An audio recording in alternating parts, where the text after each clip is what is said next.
Declaro abierta la 41ª sesión plenaria de la Asamblea General. There are other peacekeeping operations that are small scale but must be resolved in Western Sahara. For example, the decolonization process has been stalled since the United Nations mission for the referendum in Western Sahara, MINURSO, was deployed to monitor the ceasefire and organize a referendum in 1991. Despite the best efforts of the diplomatic community, the territory remains occupied, and I am personally concerned about the human rights abuses taking place.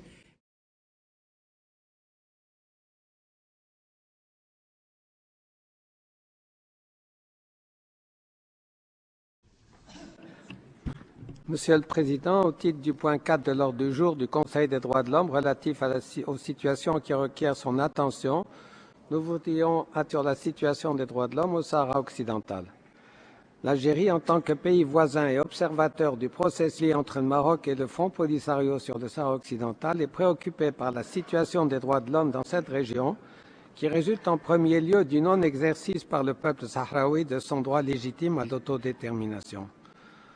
France Liberté ne cessera jamais de soutenir, répéter, que le Sahara occidental continue de figurer parmi les territoires non autonomes, alors que le Maroc ne figure pas sur la liste de puissances administrantes. Par conséquent, ce que le Royaume du Maroc appelle ses provinces du Sud, ou Sahara marocain, constitue par contre un territoire non autonome où vit un peuple souverain, le peuple sahraoui, à qui le droit à disposer librement de ses ressources a été nié par la colonisation espagnole d'abord et l'occupation de facto du Maroc par la suite.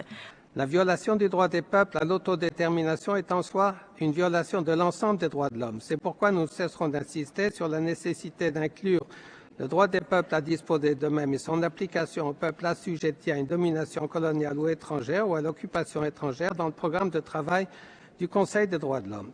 Depuis 30 ans, l'Algérie impose une guerre fratricide au Maroc. Des milliers de personnes ont perdu leur vie à cause de l'Algérie, qui finance, qui arme, qui envoie des bandes armées dans le territoire marocain. Maintenant, l'Algérie se targue d'être le chantre de la paix, du règlement du problème ou de la mise en œuvre de ce droit à l'autodétermination. Ma délégation est affligée par les propos incendiaires du représentant permanent du Maroc. Ma délégation avait simplement posé le principe sacré de l'autodétermination en tant que droit de l'homme fondamental, bafoué au Sahara occidental, territoire occupé, inscrit par les Nations Unies au titre des territoires non autonomes.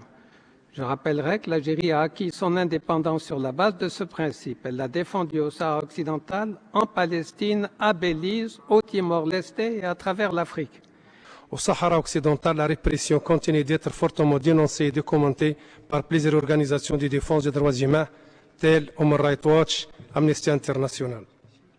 Depuis quelques mois, les dépassements contre la population sahraoui sont plus intenses. Interdiction de sortie vers l'étranger, comme pour les 6 jeunes sahraouis qui ont été empêchés le 6 août dernier par les autorités marocaines de se rendre à Londres pour participer à une conférence à l'initiative de l'organisation Talk Together. Interpellé le 14 août dernier, M. Nahama Asfari a été condamné le 27 août à 4 mois d'emprisonnement pour outrage à agent public, suite à un échange houleux au cours duquel un agent de la force publique ordonnait à M. Asfari doté de son porte-clés un drapeau de la République arabe sahraoui démocratique. Basé à Paris, M. Asfari est le coprésident du Comité pour le respect des droits de l'homme au Sahara occidental.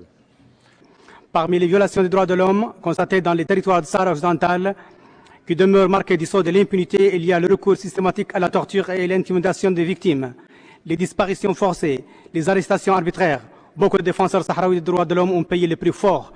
Possibilité, en effet, pour le peuple sahraoui de jouir du droit au développement, de pourvoir à son propre développement quand l'exploitation et exportation de ses ressources, les ressources du sous-sol, notamment les phosphates, représentent un poste parmi les plus importants du revenu national du Maroc. Quelques observations suite à la déclaration de l'ONG France Liberté qui a fait preuve une fois de plus de manque d'intégrité intellectuelle et politique en faisant une lecture tendancieuse de l'avis Corel sur l'exploitation des ressources des provinces sahariennes du Maroc. J'aurais souhaité que cette organisation puisse être intègre. Les défenseurs sahraouis des droits humains constituent une cible de choix pour les autorités marocaines, qui n'ont cessé au cours de ces derniers temps de multiplier les mesures d'intimidation à leur encontre. L'État marocain persiste à violer de manière flagrante et systématique la liberté d'expression du peuple sahraoui, dans un seul but, nier au peuple sahraoui le plein exercice du droit à l'autodétermination. Comme le signale Amnesty International, le refus des autorités marocaines s'inscrit dans le cadre plus général d'une série de mesures imposées par le gouvernement pour restreindre l'exercice légitime de la liberté d'expression. Il faut croire que l'engagement affiché par le Royaume du Maroc en matière de protection et promotion des droits humains ne vaut qu'à l'intérieur de ses propres frontières et ne s'applique pas au territoire non autonome qu'il occupe depuis 3 décennies.